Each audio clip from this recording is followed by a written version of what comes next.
Bien, ya que el tiempo es corto, démosle comienzo a la reunión. Bienvenidos todos. Welcome everyone to this event hosted by the Katz Center for Mexican Studies at the University of Chicago. As you probably know, the event will be conducted in Spanish, so I'm going to switch. But if anybody would like to ask questions afterwards in English, you're more than welcome to do so. Bienvenidos a este evento del Centro Katz de la Universidad de Chicago.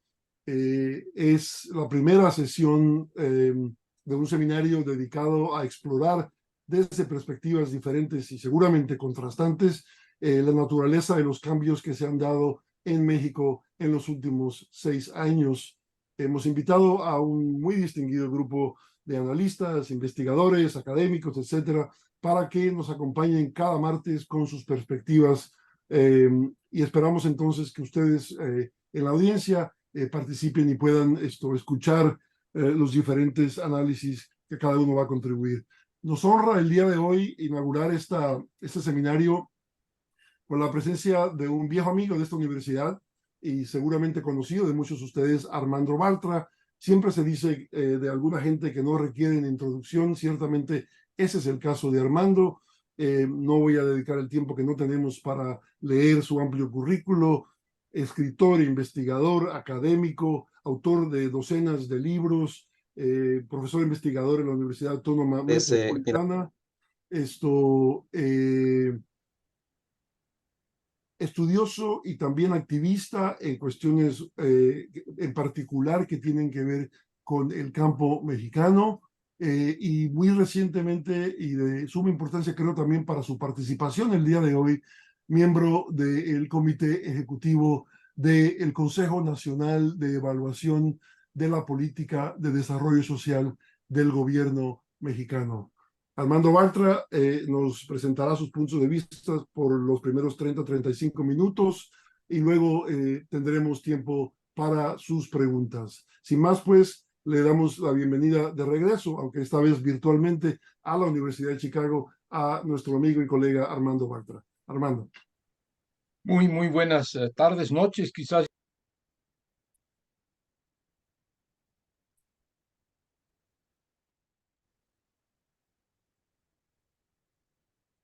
Armando, no se te oye, sí. Tantos años de estar en Zoom y olvidarse de teclear el micrófono. Ahora sí me están oyendo. Estaba yo diciéndoles buenas noches, buenas tardes a Chicago y muchas gracias a Emilio por las palabras y por la invitación. Algún día será presencial y la disfrutaré todavía más. Sin entrar en mayores prolegómenos, quisiera abordar el tema que se me ha pedido, el tema que da nombre a esta serie de pláticas, a este seminario, México Cambia 2018-2024. Es un tema en el que se propone ver luces y sombras, ver pros y ver contras. Y cuando yo planeaba, pensaba qué iba a decir, llegué a la conclusión ciertamente de que debía de ser una propuesta, un planteamiento, una evaluación de carácter crítico, porque este es un medio académico y los académicos se supone que por profesión y por vocación somos críticos y porque yo lo he sido a lo largo de toda mi vida. Y seré crítico, pues, en la exposición breve que voy a tratar de hacerles, pero debo decir que me costó trabajo ser crítico, porque creo que la crítica debe sustentarse en datos duros, no puede ser simplemente una apreciación subjetiva, y me encontré con datos duros en general muy favorables a estos 5 años de la llamada Cuarta Transformación. Entonces, debo decir, ser crítico es, si uno es riguroso, si uno es serio, tratar de fundamentar las críticas en datos duros, y los datos duros están resultando, sobre todo en los últimos meses, también bastante favorables. Estamos al término de un gobierno en cuyo ejercicio, ustedes lo saben, tuvimos una pandemia en la que el mundo entero entró en una situación de economía recesiva, además de otros daños de carácter sanitario, de carácter social, de carácter moral. Y la economía mexicana, como las economías de todos los países del mundo, en mayor o menor proporción, sufrió un desplome, una terrible caída, un 8% quizás, estoy hablando en memoria, lo cual significó además un incremento brutal de la pobreza. Y esto fue continuado por lo que ahora todavía estamos viviendo, es una guerra entre Ucrania y Rusia, que está provocando efectos de todo tipo en el mundo entero, entre ellos un efecto inflacionario que está pegándole a todos los países. Pues bien, en México la economía se recuperó. La economía superó ya los niveles prepandemia y este año se espera un crecimiento para algunos sorprendente de 3.2%, por encima creo que del crecimiento que van a tener ustedes ahí en Estados Unidos. Esto en cuanto al crecimiento de la economía. Ya hemos superado el nivel que teníamos cuando arrancó el sexenio, ya se recuperó la caída del 2020-2021 y hoy estamos otra vez con un crecimiento significativo. La inflación está ya controlada, está por debajo del 5%, llegó a ser galopante en México y en el mundo. El empleo que se había perdido brutalmente en 2020-2021 se recuperó, no solo se recuperó, hoy tenemos una tasa de desempleo del 3%, para México es excepcional. Esto significa que en muchas actividades y en muchos lugares del país en realidad falta mano de obra, no tenemos gente desempleada, no de manera significativa. En términos de la inversión está incrementándose en el país, la inversión nacional, pero sobre todo la inversión extranjera, y pues no tengo que decirles a ustedes que el nearshoring, la relocalización por razones de cercanía de los mercados, está ayudando a esto. Esto nos da ventajas comparativas por el hecho de estar muy cerca del mayor mercado del mundo, Estados Unidos, y nos da ventajas competitivas por el hecho de tener una economía con estructura, infraestructura sostenible, con energía, con mano de obra y con un gobierno estable. Todo esto sin que hasta ahora se haya contratado nueva deuda, y esto es un fenómeno interesante. Creo que en el mundo, cualquiera de ustedes lo sabrá, tenemos ya una crisis de deuda durante la pandemia y recomendado por los organismos internacionales, Banco Mundial, Fondo Monetario Internacional, se endeudaron los países porque era necesario para poder enfrentar los costos que estaba teniendo sociales y económicos de la pandemia, pero esto está significando en ese momento una situación crítica para muchos países. México tiene una deuda extremadamente manejable, no ha incrementado su deuda, en este año posiblemente la incrementará, quiero decir, para el año que entra, y no de manera significativa. Tenemos una deuda externa pública de inferior al 50% del Producto Interno Bruto. Y todo esto también sin elevar impuestos. Algunos pensábamos, seguimos pensando, que en México hay una situación de recaudación extremadamente baja e insuficiente, que debíamos modificar las finanzas públicas, mejorar las finanzas públicas, incrementando los impuestos, sobre todo el impuesto sobre la renta, aquellos impuestos que son progresivos y no regresivos, pero esto no se hizo en este sexenio, y sin embargo se incrementó la recaudación.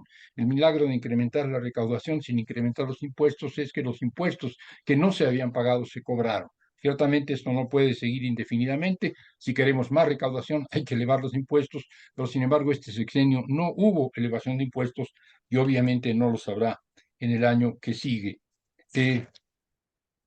El salario mínimo, el salario mínimo se incrementó alrededor del 100%, se duplicó el salario mínimo. En la zona fronteriza, en la franja de 30 kilómetros de la frontera con Estados Unidos, por múltiples razones, se incrementó al doble. El decreto fue incrementar al doble el salario mínimo, se incrementó el 100%, se duplicó el salario mínimo que venía desde hace 20, 30, 40 años disminuyendo año tras año en términos de su capacidad adquisitiva. Entonces, la recuperación del empleo, el aumento del salario mínimo, el incremento significativo del gasto social, las remesas que incrementaron brutalmente después de la pandemia y que no habían disminuido incluso mucho aún antes, todo esto tiene como efecto la reducción de la desigualdad y la disminución de la pobreza. Poder dar este tipo de datos en circunstancias de una pandemia y de una guerra que está provocando efectos muy negativos es un dato muy positivo que hay que considerar y que hay que evaluar, hay que explicarse por qué. Pero el hecho es que tenemos menos pobres y tenemos una brecha ricos-pobres menor que la que había antes. Un resultado infrecuente en un continente en donde habitualmente cuando hay crecimiento de la economía, los ricos acumulan, pero los pobres acumulan menos y la brecha se incrementa, o que cuando hay recesión de la economía, los pobres se empobrecen más. Hoy tenemos en el caso de México un crecimiento de la economía muy modesto, muy poco significativo y sin embargo redistribución. Alégrense, también hay Bye, datos, Mario. perdón. Digo pues que pueden alegrarse si lo esperan, yo también lo esperaba. Hay datos negativos, hay datos que no son favorables. Tenemos malas noticias, la pobreza disminuyó y disminuyó bastante, pero la pobreza extrema no, la pobreza extrema se mantiene. No solo la pobreza general es mayor de la que debiéramos aceptar, en ningún país tiene que haber tantos pobres como los que hay en México, aunque estén disminuyendo, pero los pobres extremos siguen ahí. La pobreza extrema no ha disminuido y no solo no ha disminuido, incluso está aumentando de manera muy mínima. De hecho, se mantiene fija. Esto es preocupante. Los programas sociales de este gobierno están llegando a los pobres, sin duda, pero no están llegando a los pobres extremos de la manera en que deberían llegar. Incluso algunos programas sociales dirigidos a los pobres están llegando más, porque son universales, a los deciles más altos que a los deciles más bajos. Es el caso de un programa muy importante y de recursos muy abundantes, que es el de apoyo a adultos mayores, que es universal, y resulta que en los deciles más altos de la población se encuentran más viejos que en los más bajos, y estos están recibiendo un porcentaje que no debieran recibir de este subsidio. Tenemos pues un problema serio de pobreza extrema y tenemos un problema no resuelto de pobreza general. Eh, Tenemos un problema de empleo. Yo dije que se había incrementado el empleo y que tenemos un empleo casi pleno, con un 3% de desempleo. Sin embargo, el 50% del empleo es empleo informal. El 50% del empleo es empleo no regular, no un empleo que le garantice a aquel que está trabajando el derecho a la seguridad social. Entonces tenemos un 50% de los trabajadores en México que no tienen derecho a la seguridad social y esto es un asunto extremadamente grave. Aunque hay empleo, este empleo es un empleo precario. A esto habría que agregar que este empleo precario está generando el 25%, a pesar de que es el 50% de los empleados, solo el 25% de la producción, lo cual es natural, se trata de muy pequeñas actividades económicas. Eh,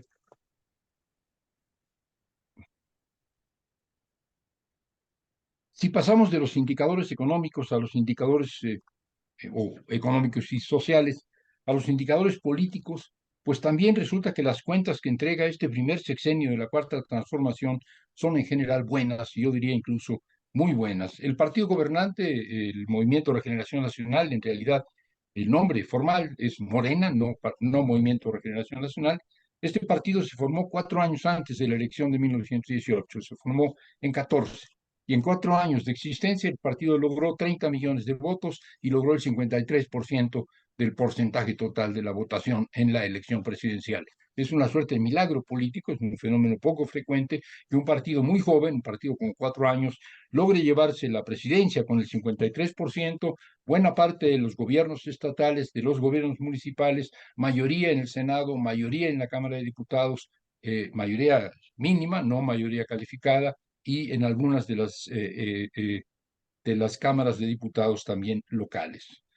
Eh, para dimensionar lo que esto representa, podríamos comparar con América Latina. Yo pensaba extenderme un poco más con esto, pero no tenemos tiempo. En América Latina tenemos un fenómeno del que México forma parte. Yo creo que no puede entenderse lo que está pasando en México sin ver el fenómeno general del subcontinente, México, Centroamérica, Sudamérica, en donde han avanzado de manera extraordinaria los gobiernos llamados progresistas. Hoy tenemos en América Latina, considerando México, Centroamérica e incluso el Caribe y el Cono Sur, 10 gobiernos de izquierda, 10 gobiernos de izquierda que nunca habían sido tantos en un subcontinente como el nuestro. En nuestra historia, yo creo que en ningún otro subcontinente. 10 gobiernos que han sido votados por la gente en una elección en donde hay derecha, izquierda y la gente vota izquierda. Gobiernos progresistas. Estos gobiernos progresistas son de los países más grandes: Argentina, Brasil, Chile, Colombia, etcétera, México. Y entonces 9 de cada 10 latinoamericanos hoy tienen un gobierno de izquierda.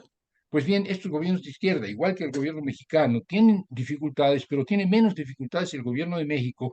No tiene las dificultades que hoy tiene Fernández en Argentina, que hoy tiene Boric en Chile, que hoy tiene Petro en Colombia, o entre otras, o que tiene y tendrá sin duda, no lo dudemos, Lula en Brasil, porque México tiene mayoría legislativa. Y en Brasil, en Argentina, en Colombia, en Chile, los gobiernos de izquierda están en minoría en los legislativos. Y esto es un fenómeno que hay que considerar. México tiene mayoría legislativa, el partido gobernante, esto le ha permitido emitir leyes, esto le ha permitido gobernar hasta cierto punto. La mayoría que tiene este gobierno es una mayoría suficiente para emitir leyes, pero no suficiente para cambios constitucionales, para los que en la Constitución de México se requiere una mayoría calificada, una mayoría de 2/3 que no tenemos. Entonces, lo que estamos viendo hoy en México es que una serie de iniciativas de las reformas impulsadas por la Cuarta Transformación, que tienen que ver con la soberanía energética, por ejemplo, no pasan porque no tenemos mayoría calificada. Otras que tienen que ver con la reforma del sistema electoral no pasan porque no hay mayoría calificada. Otra muy importante para mí que tiene que ver con los derechos de los pueblos originarios, derechos que fueron negociados a partir del impulso que le dio a los pueblos originarios el STLN, que después fueron acordados en Sacamchén de los Pobres, en las negociaciones de la Reinsar, que están en una llamada ley Cocopa y que este gobierno integró a través de una amplia consulta para que entraran a la Constitución, y no van a entrar en la Constitución, no cuando menos el año que entra, porque la derecha incluye en México un partido que se dijo de izquierda, el PRD, un partido que era de derecha y siempre lo ha sido, que es el PAN, y un partido que fue presuntamente nacionalista y revolucionario, que es el PRI. Este bloque de partidos no va a pasar ninguna iniciativa de ley que implique un cambio constitucional. Y por lo tanto tenemos un obstáculo a vencer. Algunos dicen, y a mí no me parece deseable, pero creo que es la única solución, que el año que entra, si Morena quiere gobernar, va a tener que gobernar con una mayoría calificada, es decir, con 2/3 de las cámaras de diputados y senadores, lo cual es una aplanadora, lo cual es indeseable para el pluralismo político, pero pareciera que en México no es posible gobernar con una oposición que por principio, independientemente del contenido de las leyes, las está bloqueando. Eh, eh, yo creo que el síntoma, la señal más evidente de que a pesar de los obstáculos, a pesar de los pendientes, a pesar de las dificultades, en términos generales está avanzando el país, que los resultados en lo económico, los resultados en lo social, los resultados en lo político, yo diría en la dimensión ética, en la dimensión moral, espiritual, también son favorables. Es un dato duro, un dato no discutible, un dato que hay que valorar en lo que representa, que es que el presidente de la República tiene en estos momentos un 70% de aprobación. 70% de aprobación de un gobierno en el quinto año de su ejercicio, donde generalmente los gobiernos empiezan a perder cierta credibilidad. Un gobierno que tuvo que enfrentar una pandemia, que fue un golpe terrible a todos los gobiernos del mundo y que provocó descontento con los gobiernos en casi todos los países, no porque se equivocaran en sus decisiones, aunque a veces quizás se equivocaron, sino porque cuando la gente sufre, cuando la gente padece, alguien tiene la culpa y la culpa la tienen los gobiernos. Pues bien, nosotros tuvimos una pandemia, tuvimos una crisis durísima de carácter sanitario, un número muy grande de muertos, un número muy grande de enfermos, y sin embargo el gobierno sigue teniendo una aprobación. Hoy del 60-80, digamos en promedio, 70%. Una aprobación que no es de los pobres nada más, este es un porcentaje que se da entre los pobres, pero también entre los ricos y no tan ricos. Es un porcentaje que incluye a las mujeres, pero también a los hombres.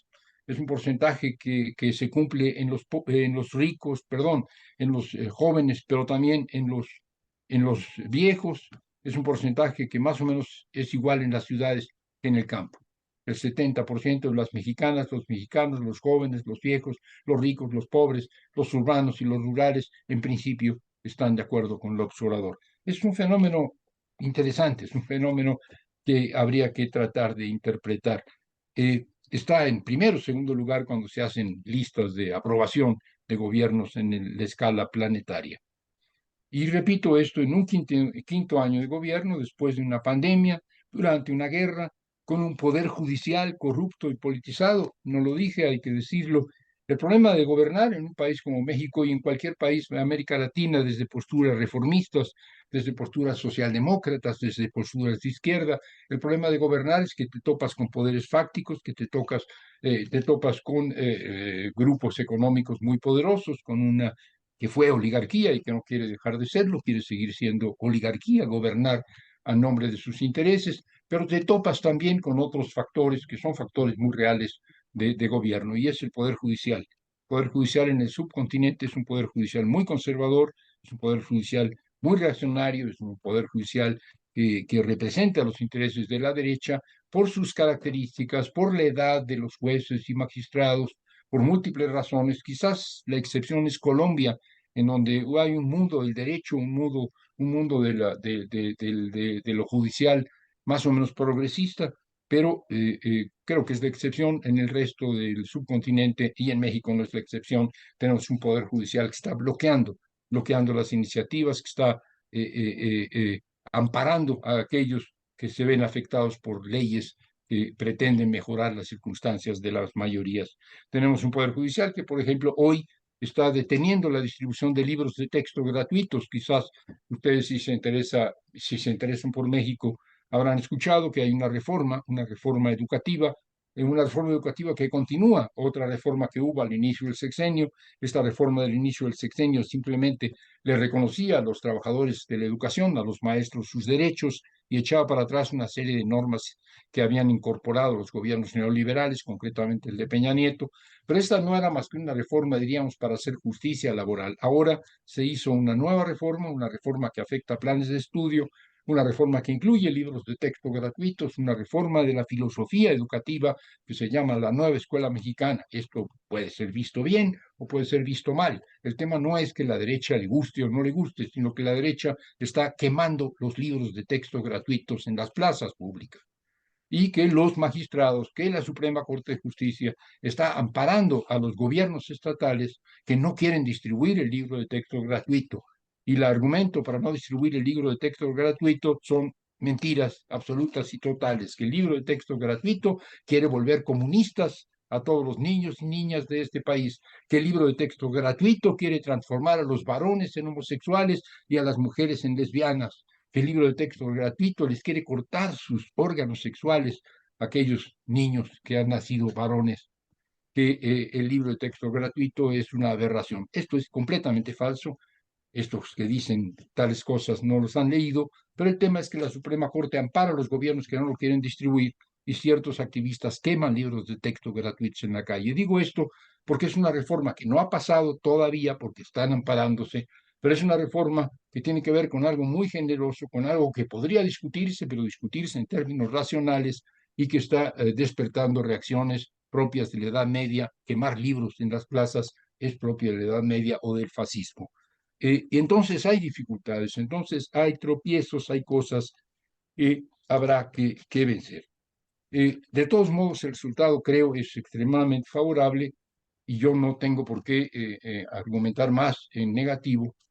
Creo que a quienes tienen posturas contrarias y quienes consideran que este gobierno es el mayor fracaso en la historia de México, el peor gobierno de México, que el observador es un dictador, que la economía está destruida, etcétera, tendrán que probarlo. Yo no tengo que probarlo, pero yo sí quisiera dedicar los últimos minutos de esta intervención, todavía me queda un poco más, para tratar de dar alguna explicación. ¿Por qué es que estos resultados, estos datos duros en lo económico, estos datos duros en lo social, estos datos duros en lo político, diría yo también en lo ético, en lo moral, en lo espiritual, se están dando? Y creo que primero hay que desechar algunas explicaciones malintencionadas o simplemente torpes, ingenuas. No sé si ustedes escucharon, yo escuché y escuché con solidez argumentativa que este gobierno, el gobierno de López Obrador, hace 4 o 5 años había ganado la presidencia de la República con el 53% de los votos, con 30 millones de votantes mexicanas y mexicanos que votaron por él, porque este era un voto de castigo. Esta explicación López Obrador gana por el voto de castigo. Lo que sucede es que la gente está muy enojada con el gobierno priista inmediato anterior, de Peña Nieto. Lo que sucede es que la gente está muy enojada con el gobierno panista anterior, el de Calderón, y si el gobierno lo hace mal, y si los gobiernos panistas y priistas son malos gobiernos, entonces la gente busca cualquier opción. Cualquier opción. Si López Obrador es un opositor, vamos a votar por López Obrador, no porque estemos con él, sino porque estamos contra Calderón, porque estamos contra Peña Nieto. No vamos a votar por Morena, sino vamos a votar contra el PRI, vamos a votar contra el PAN. Una explicación: voto de castigo. ¿Por qué gana espectacularmente un partido nuevo? ¿Por qué gana espectacularmente un candidato que a algunos no le ven ninguna virtud? Porque es el voto de castigo. Pues bien, 5 años han transcurrido y hoy esta explicación ya no funciona. El voto de castigo podía quizá, no era así, explicar por qué se había ganado la elección en el 18, no explica por qué 5 años después tenga ese presidente una aprobación del 70%. No es que la gente esté con López Obrador porque está muy enojada con Peña Nieto. Ya se les olvidó Peña Nieto. No es que la gente esté con López Obrador porque está muy enojada con Calderón. La gente ya se le olvidó Calderón. Que estén muy enojados con el PRI o con el PAN. El PRI o el PAN están en el basurero de la historia. La gente en este momento está aprobando a López Obrador y esta apuesta que hizo hace 5 años era una apuesta por una propuesta política alternativa. Esa explicación no funciona. La gente quizá votó en parte en voto de castigo en el 18, pero hoy por hoy no es voto de castigo, hoy por hoy es un voto de aprobación a la cuarta transformación. ¿Por qué? Porque esta cuarta transformación tiene las simpatías que tiene y los resultados económicos, sociales y políticos que tiene. Yo creo que el problema que resolvió bien López Obrador es entender cuál era el mandato que le habían dado los 30 millones de mexicanos y mexicanas. El mandato era, sácanos del neoliberalismo. El mandato era, sácanos del túnel neoliberal, sácanos de el desastre en el que nos hundieron los tecnócratas durante 10, 20, 30 años, gobiernos del PRI, gobiernos del PAN, otra vez gobiernos del PRI. Este neoliberalismo, este capitalismo sin controles, desmecatado, que diríamos en México, neoliberalismo salvaje, canalla, nos ha colocado en una situación insostenible y queremos salir de ahí, queremos salir del túnel, queremos regresar a un mundo menos desigual, menos excluyente, menos opresivo.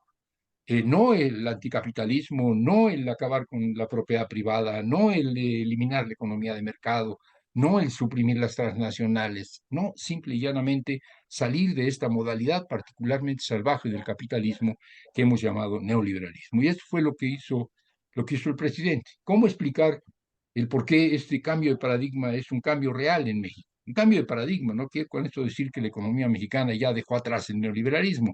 La economía, como todos lo sabemos, tiene inercias, la economía, como todos lo sabemos, es dura, la economía, como todos sabemos, es estructura y la estructura no se cambia de un día para otro. Las instituciones políticas, los aparatos políticos, la institucionalidad también tienen resistencias. No es posible pasar de un orden creado por 30 años de gobiernos neoliberales a un orden post-neoliberal, pero sí es posible cambiar el paradigma. Y lo que ha hecho este gobierno esencialmente es cambiar el paradigma. ¿Cómo explico yo este cambio de paradigma? Con una fórmula muy sencilla, que todos ustedes habrán escuchado alguna vez y quizás les parece que es una frase de campaña, que es algo que hay que pintar en las paredes o poner en los carteles, pero que es en realidad un principio fundamental de las opciones post-neoliberales, que es por el bien de todos, primero los pobres por el bien de todos. Esta sencillísima fórmula que funciona políticamente, que funciona para el meeting, que funciona para la convocatoria, es a la vez un principio político fundamental, es un principio político que guía un cambio paradigmático. Y es un principio político que guía un cambio paradigmático porque es el exacto opuesto del principio también muy sencillo y muy fácil de formular que guía las decisiones de aquellos que piensan en términos neoliberales. Y es para ellos, primero los ricos por el bien de todos, primero los ricos para el beneficio de la totalidad.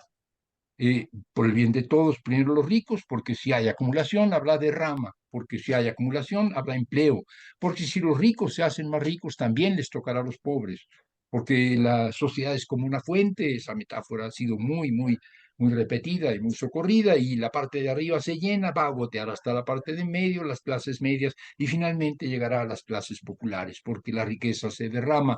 Sabemos después de 30 años de neoliberalismo que esto no es así, pero la fórmula sigue siendo esta: primero los ricos por el bien de todos. Pongamos primero la acumulación de capital y después habrá redistribución del ingreso. El planteamiento del alternativo es exactamente el inverso. Exactamente inverso no quiere decir queremos redistribución y no queremos acumulación. Quiere decir primero la redistribución y no la acumulación. Primero los pobres por el bien de todos. Esto significa, no es una clase de filosofía política o lo de economía política la que yo estoy tratando de hacer, sino ejemplos claros. Primero la redistribución y después la acumulación. Y en términos más tangibles, por ejemplo, significa Primero, eh, primero, el incremento, por ejemplo, del salario, independientemente de que esto pudiera generar para algunos, según algunos, un efecto negativo en los negocios. Pongo el ejemplo porque creo que es el más claro. Durante 30, 40 años en México el salario mínimo se mantuvo estancado nominalmente y en retroceso brutal en términos de su capacidad adquisitiva. La Constitución dice que el salario mínimo debe ser suficiente para que una persona, una familia, pueda acceder a la canasta básica fundamental, a la canasta necesaria para sobrevivir. Y el salario mínimo mexicano no garantizaba ni siquiera la décima parte de la canasta básica, sobre todo en las últimas décadas. El salario mínimo se había mantenido no estancado, sino nominalmente estancado, pero en términos reales, con menor capacidad adquisitiva cada vez. Este gobierno, lo dije, incrementó el salario mínimo en 100%.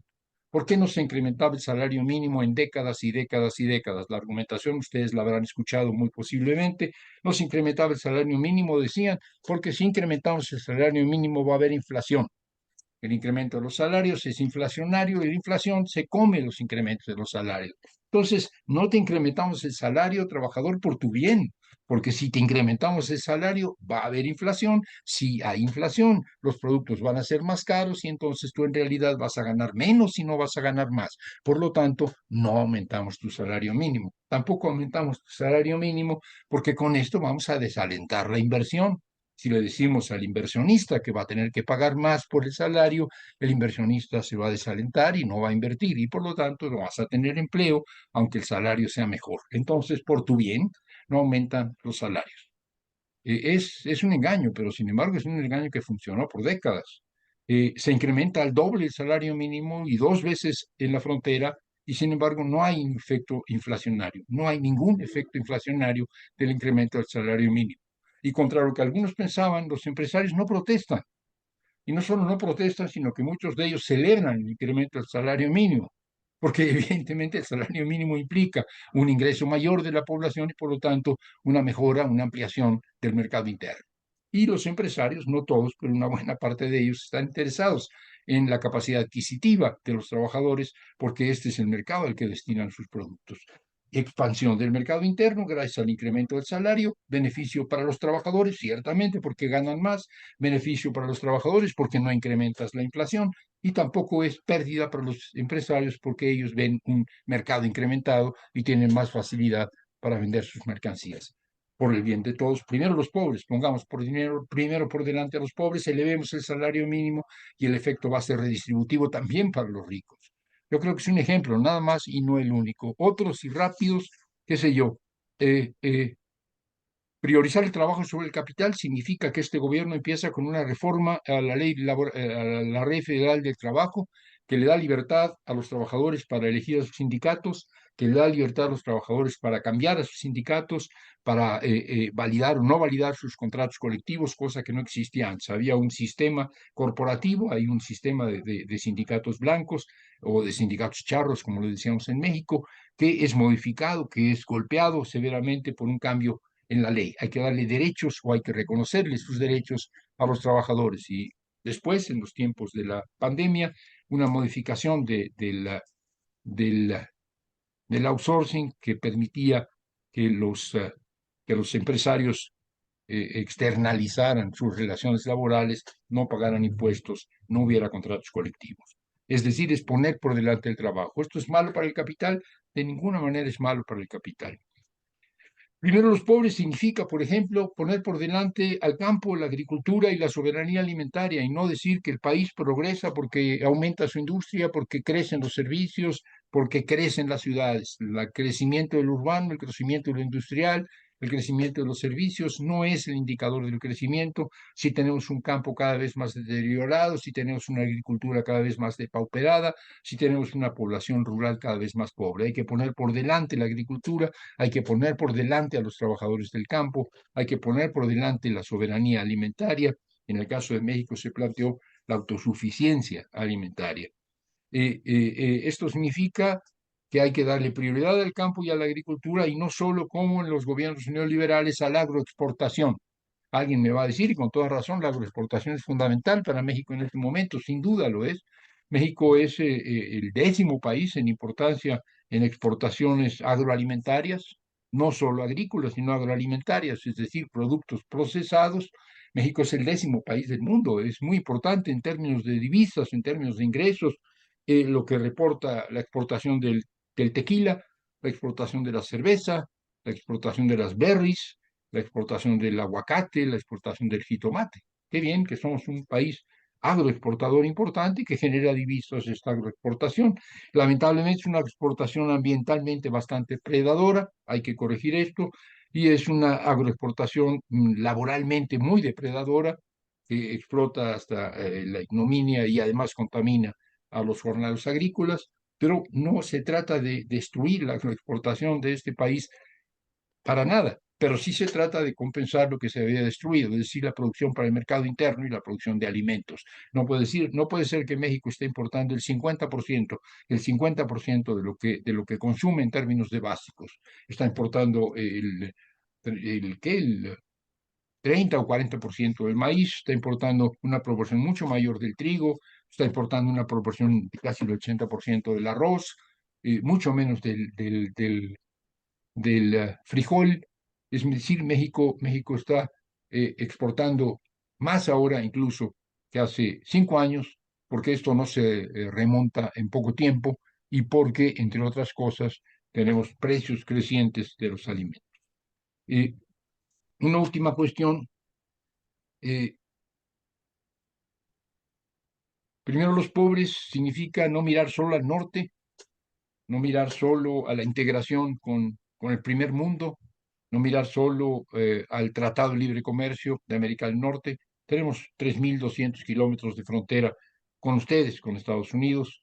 Estos 3.200 kilómetros de frontera son una bendición o son una maldición. Ahora con el nearshoring puede ser una bendición, pero en términos generales es una realidad que hay que enfrentar. Pero no puedes mirar solo al norte, no puedes mirar solo al México del primer mundo, tienes que mirar al México de la cintura para abajo, al México del sur, al México del sureste, al México de las poblaciones indígenas, al México que expulsa población, al México que se parece a Centroamérica y que no se parece a los Estados Unidos. Y esto es lo que hizo este gobierno, darle prioridad al campo, darle prioridad al sur-sureste, darle prioridad a los pueblos originarios y desarrollar obras de infraestructura que algunos discuten, como discutirían cualquier obra grande de infraestructura, cualquiera que está fuera, pero que está buscando generar empleo y buscar el desarrollo en una región donde no lo hay. El caso del Tren Maya, que pasará por cinco estados de la República, Yucatán, Campeche, Quintana Roo, Chiapas, Tabasco, el Transísmico, que es un corredor no únicamente ferrocarrilero, que va a vincular Pacífico y Atlántico, que beneficia a dos estados, y también inversiones en otro tipo de infraestructura y de energía, como la refinera de Dos Bocas. El sureste es prioritario para este gobierno. Podría enunciar más, no tiene sentido. Quisiera ahora sí ir terminando con una mención muy, muy, muy breve a un elemento de primero los pobres, que es menos frecuente mencionar. Primero los pobres también en el discurso, primero los pobres también en la política de comunicación social. Los gobiernos de México, los presidentes de la República, desde que yo tengo memoria, hablaban poco y hablaban con discursos preparados que leían antes en los papeles, ahora en el teleprompter, que les escribían sus asesores, que eran políticamente correctos y que sucedían de vez en cuando y se convocaba a que los medios de comunicación estuvieran atentos a lo que iba a decir el señor presidente, que iba a decir algo muy importante. Discursos, repito, políticamente correctos, escritos por asesores, leídos monótonamente en un teleprompter, que no tenían ninguna capacidad real de comunicación. La gente no oía el discurso, apagaba la televisión cuando todavía se veía la televisión y no leía el resumen en los periódicos.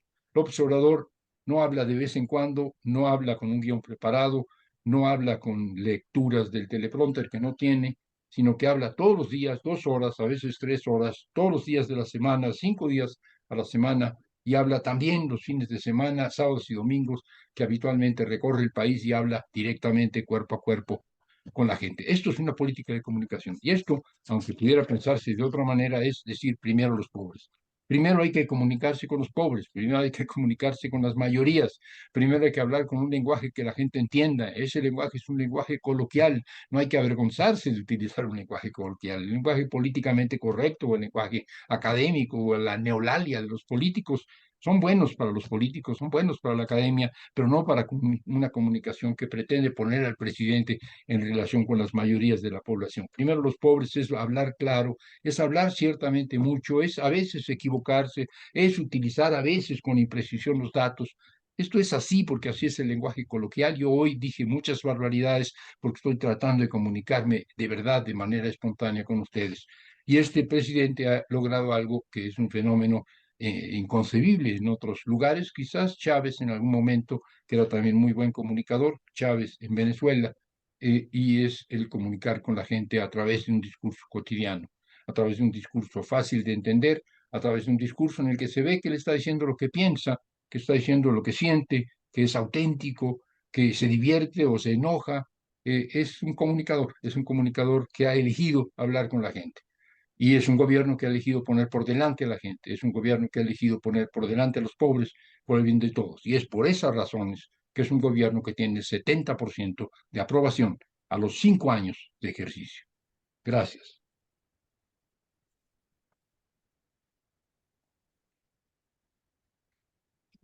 Muchas gracias, Armando, por tus palabras. Nos das ciertamente mucho en qué pensar. Tenemos unos minutos por delante. Yo quisiera pedirles que los que quieran hacer preguntas levanten la mano en la aplicación de Zoom y yo les daré la palabra.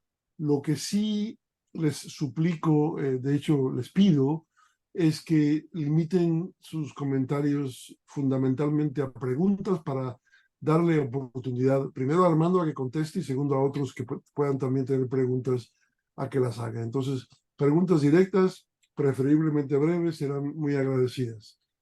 Camilo Ruiz, tienes la palabra. Buenas tardes, profesor. Gracias por esta plática. Hoy es 26 de septiembre, 9 años de Ayotzinapa. Más allá de los indicadores que usted habló, creo que los padres no están muy felices con las investigaciones de estos últimos años. El GIEI se acaba de ir. ¿Qué pasó? ¿Qué nos puede decir usted sobre eso? Gracias. Si nos vamos una por una, contesto muy Sí, uno por uno, rápidamente a esta. adelante, Ok. adelante. No, los padres no están muy felices, yo tampoco estoy muy feliz, nadie en México ni en el mundo puede estar feliz, porque un crimen cometido hace ya muchos años no ha podido ser esclarecido por completo. Si alguien dijera, yo estoy satisfecho, yo estoy tranquilo, ya mi conciencia está bien porque hemos aclarado y hemos resuelto el tema, está mintiendo, no puede ser, y mucho menos los padres. Esto es bastante claro. No sabemos bien a bien todavía, sabemos que están muertos, evidentemente están muertos, no sabemos bien a bien dónde están los cuerpos, algunos sí han aparecido, otros no han aparecido.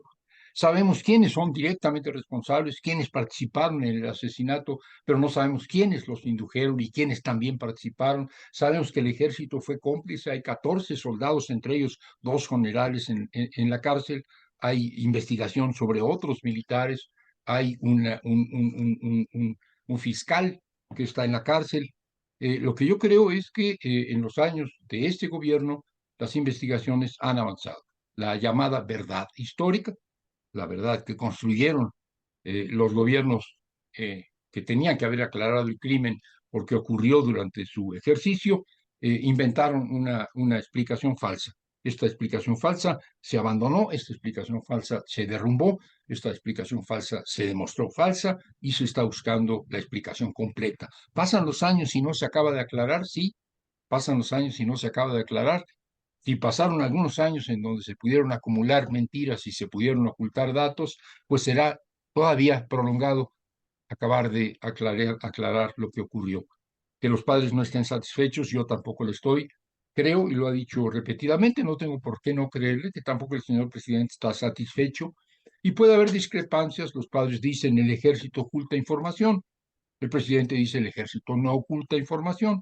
Hay que aclarar si oculta información. Probablemente en estos días habrá una comunicación con los padres para tratar de convencerlos, y esto es así, de que no oculta información, o al revés, que los padres convenzan al presidente de que sí oculta información y esta información hay que revelarla. Esto es una negociación que debe de haber entre aquellos que son las víctimas y aquellos que tienen la obligación de esclarecer un crimen. Creo que esto ha avanzado en este sexenio y que no hay tranquilidad de conciencia, que no están contentos.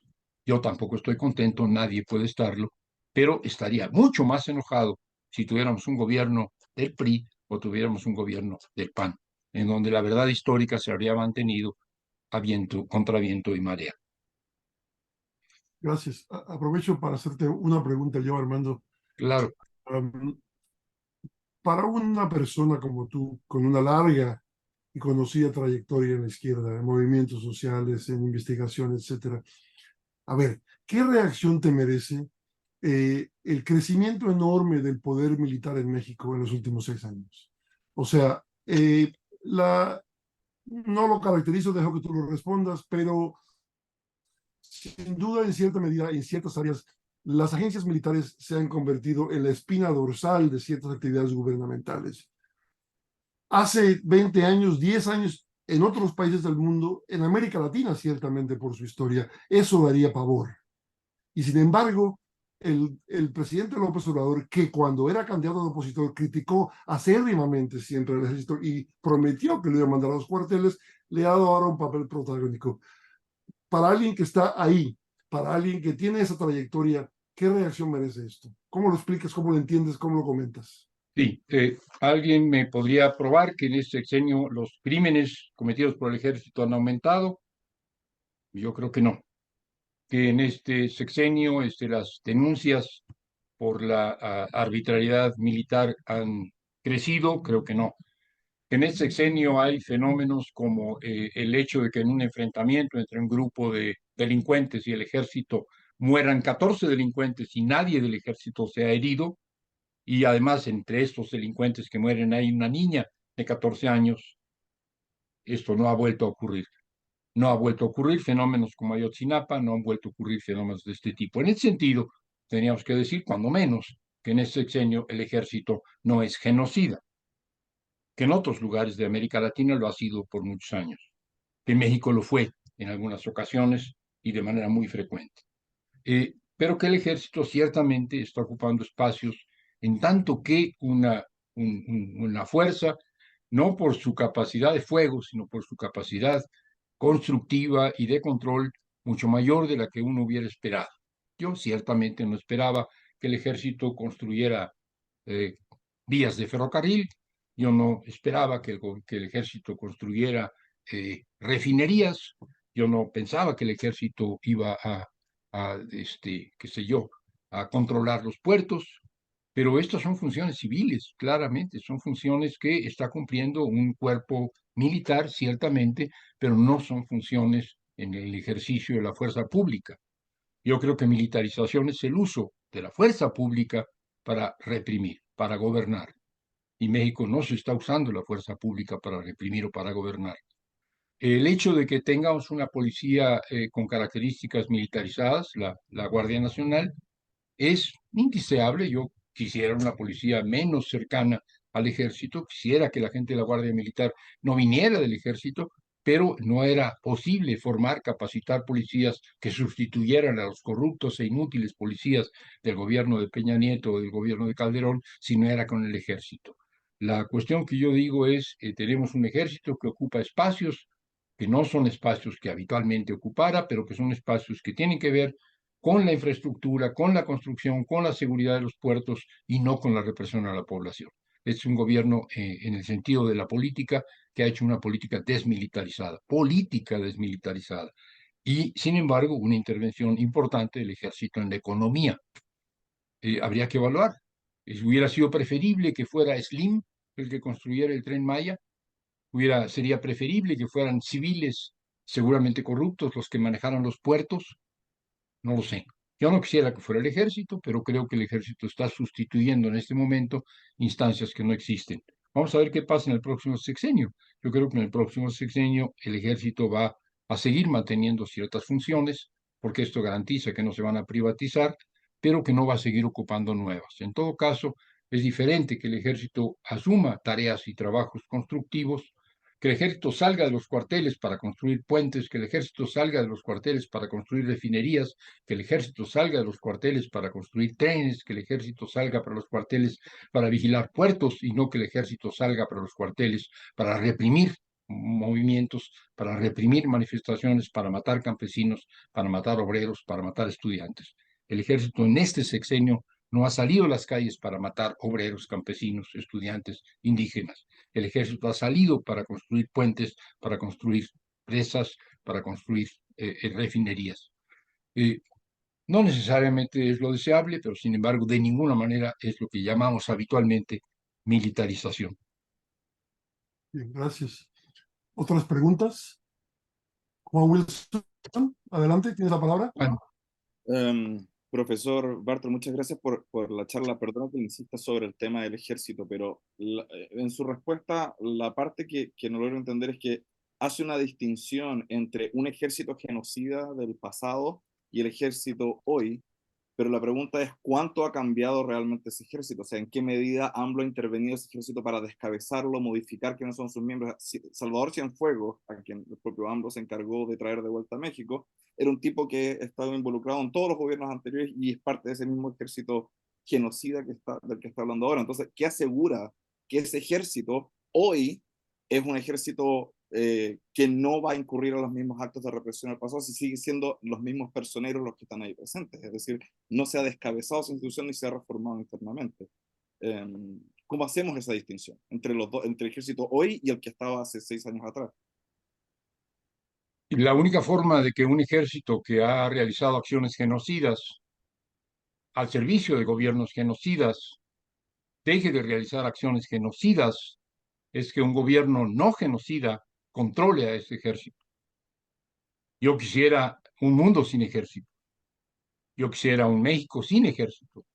Yo quisiera la depuración total y completa del ejército mexicano, que tiene sin duda deudas con el pueblo de México, pero creo que lo que garantiza primero y en primer lugar que un ejército que tiene una historia de genocidio deje de ser un ejército genocida es que el gobierno controle a ese ejército y no al revés, que utilice ese ejército para acciones genocidas. Si alguien me demuestra que este gobierno ha utilizado el ejército para acciones genocidas, entonces yo voy a desconocer a la Cuarta Transformación. No me pueden demostrar que este gobierno ha usado el ejército para acciones genocidas. Pero el ejército sigue siendo genocida, pero el ejército sigue siendo un ejército, pero Cienfuegos sigue estando ahí, sí, sin duda.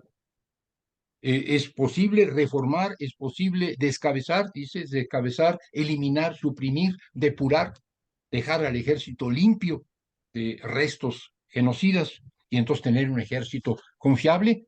¿O es preferible transformar al ejército utilizando el ejército para otros fines? Es preferible tratar de transformar a los soldados que están en los cuarteles esperando a que se les indique alguna acción de carácter violento, que no actúen de manera contraria a los derechos humanos, o es preferible transformar al ejército en un vacunador, transformar al ejército en alguien que auxilia a la población cuando hay inundaciones, transformar al ejército en alguien que salva a la gente de los deslaves, transformar al ejército en un instrumento de una política al favor de la gente. Yo creo que la mejor manera de que un ejército que tuvo un pasado de genocidios deje de ser un ejército genocida es que un gobierno no genocida someta al ejército a una disciplina diferente y actúe de manera diferente. No creo que sea asunto de depurar o no depurar. Creo que no hay mejor depuración que cambiar la lógica, el sentido, la direccionalidad del ejército. No es que me guste que haya personas posiblemente genocidas, pero creo que una depuración, es decir, una búsqueda de culpables y una erradicación de personas e individuos, etcétera, no hubiera resultado. Yo prefiero lo que se está haciendo, poner al ejército a hacer otras cosas, poner al ejército al servicio de la gente, poner al ejército a cumplir tareas que hay que cumplir y, sin duda, vigilar que el ejército no siga cometiendo actos arbitrarios. Creo que no los ha cometido. Creo que son 5 años en los que no podemos decir hay un genocidio cometido por este ejército, porque el ejército sigue marcado por la presencia de genocidas. No creo que haya tal cosa, y si la hubiera, habría que penarla, habría que perseguirla, habría que denunciarla. Entonces, hagamos del ejército que está aquí, que no lo podemos desaparecer, hagamos del ejército una institución diferente. Es igual que tomar el poder. A ver, cualquier gobierno de América Latina, cualquier gobierno de América Latina que en nombre de la izquierda alcanzó la presidencia de la República, lo primero que hizo es depurar el aparato del Estado de todos aquellos corruptos, de todos aquellos genocidas, de todos aquellos derechistas, de todos aquellos servidores de la burguesía, de todos aquellos que habían lucrado con... No, no puedes llegar al gobierno y decir ahora voy a limpiarlo de todo aquello que es la representación del pasado. Lo que tienes que hacer es transformar ese aparato. Tienes que mover a ese aparato en otra dirección. Yo creo que tampoco se puede llegar al ejército y decir ahora voy a limpiarlos de malos elementos. Tienes que utilizar al ejército y encaminarlo en otra dirección. Y ciertamente eliminar a los elementos corruptos o a los elementos genocidas. Creo que esto se está haciendo, repito, tú no tomas un aparato y lo depuras, tomas un aparato y lo cambias de direccionalidad, modificas su conducción, lo usas para otra cosa. Y si esto lo haces bien, estás eliminando las tentaciones genocidas. El otro argumento, y creo que no es un argumento despreciable, es que el ejército mexicano nunca tuvo iniciativas genocidas o iniciativas represivas como tal. El ejército mexicano respondió a las iniciativas de los gobiernos, de los partidos, de la oligarquía, no a su propia iniciativa. No es un ejército con una iniciativa propia, con una direccionalidad política propia. Respondió a los intereses del PRI como respondió a los intereses del PAN. Creo que esto significa que este ejército puede ser utilizado de otra manera. Si no, vamos a ver, en 5 años yo creo que los resultados han sido favorables. Esperaría que lo sigan siendo los próximos 5 años. Gracias, Armando. Nos queda tiempo para al menos una pregunta más. Xochitl Bada, tienes la palabra. Gracias, Emilio. Yo quisiera hacer una pregunta del faltante que me llamó muchísimo la atención que no se hablara del tema de la corrupción, considerando que eso es algo que México sufrió por muchísimos, o sea, es algo transeccional. Me gustaría muchísimo escuchar tu balance sobre el tema de la corrupción en todos los sectores, incluido el ejército, si es posible. Es un poco inquietante que todas las preguntas vayan a todo lo que no dije, porque pareciera que estoy evadiendo los problemas verdaderamente importantes. Militarización, corrupción. Y todo lo que yo dije pareciera que no es motivo de preguntas, lo cual es inquietante, porque yo di datos contundentes, datos duros. Podía haber entrado en los temas polémicos. Yo sé que podía haber entrado en los temas polémicos, que son estos: Ayotzinapa, el ejército, la corrupción. Pero ¿por qué no nos preguntamos, todos, ustedes y yo, por qué este gobierno tiene el 70% de aprobación si no ha resuelto el problema de Ayotzinapa? ¿Por qué este gobierno tiene el 70% de aprobación si ha utilizado el ejército, que es un cuerpo genocida? ¿Por qué el gobierno tiene esta aprobación si no ha combatido la corrupción debidamente? ¿Cómo es posible? ¿O no será que en efecto el ejército no está siendo genocida en este momento y tiene aprobación de la población? ¿No será que el tema de los 43 sí está siendo atacado y la población lo ve? ¿No será que la corrupción sí está siendo combatida en este sexenio y ha disminuido? Yo no puedo responder a todas las preguntas. Yo tengo datos duros, datos generales, políticos, económicos, sociales, que responden en parte a esas preguntas. Las preguntas de aquello que no está, digamos, formulado en mi balance, hay que responderlas, pero son inquietantes. Corrupción. Este gobierno empezó por plantear el tema de la corrupción, pero empezó por plantear el tema de la corrupción no como una cacería de brujas, no como la búsqueda de corruptos y la metida y meter a la cárcel a los corruptos, sino buscar modificar las reglas del juego para evitar que la corrupción proliferara. Tú no puedes manejar un aparato de Estado que lleva décadas y décadas, donde la corrupción es cultura, donde la corrupción es institucional, donde la corrupción está en las leyes, y de pronto depurarlo y construir otro. No puedes construir el aparato del Estado de un día para otro, no puedes vaciar el aparato del Estado y volverlo a llenar. No hay cuadros para volver a construir un aparato del Estado distinto. Tienes que utilizar el aparato del Estado que tienes y tienes que cambiar las reglas. y tienes que castigar a los corruptos, y tienes que perseguir a los corruptos, y tienes que acabar con las corruptelas, y hay gente en la cárcel, mucha gente en la cárcel, pero tienes que utilizar el aparato del Estado que tenías y cometer errores. Tenemos algunas instancias públicas en donde llegó gente que mostró una vocación corruptora tan poderosa como la del pasado. Segalmex, pues, que es una actividad importante para el campo, por cuanto que adquiere cosechas agrícolas.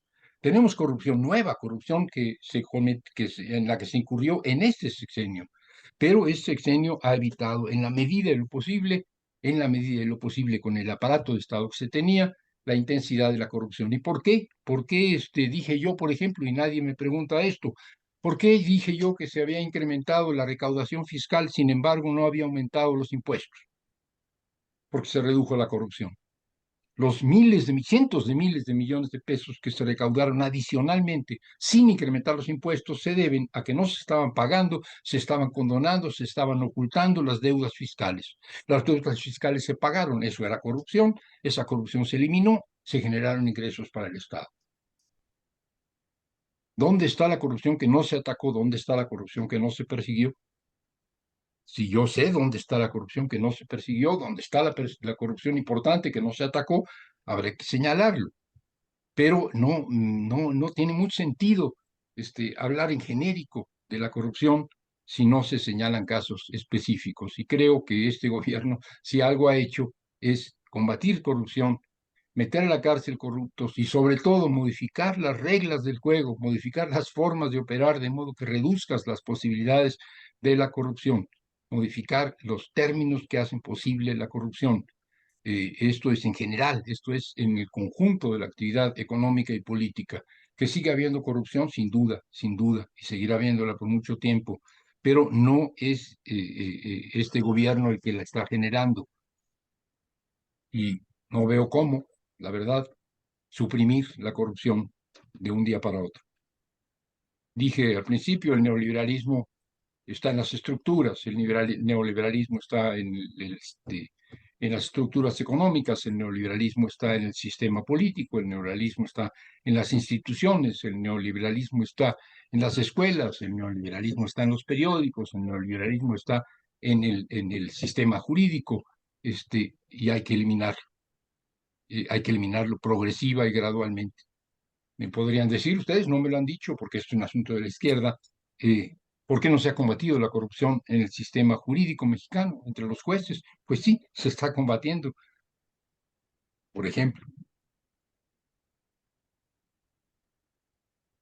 Bien, Armando, se nos ha terminado el tiempo. Yo quisiera terminar agradeciendo tu participación inaugural en este seminario, añadir que quizás pues, puedes tomar como una fuente de satisfacción que nos has dejado aquí con una serie de argumentos, el corazón de tu charla, que como tú mencionaste no han sido rebatidos y que seguramente están siendo motivo de reflexión entre esta audiencia hoy y en adelante. Entonces, Claro. termino agradeciéndole a Armando Bartra por su amable participación. Es una persona siempre y sobre todo ahora muy ocupada y entonces esto nos honra su presencia. Les invito a que nos acompañen el próximo martes en nuestro horario regular. Estará presente el escritor y periodista Jorge Cepeda Patterson para continuar esta conversación y no queda sino entonces agradecerles su presencia e invitarlos a que nos vuelvan a acompañar. Gracias, Armando. Gracias al público por su presencia y hasta el próximo martes. Hasta luego.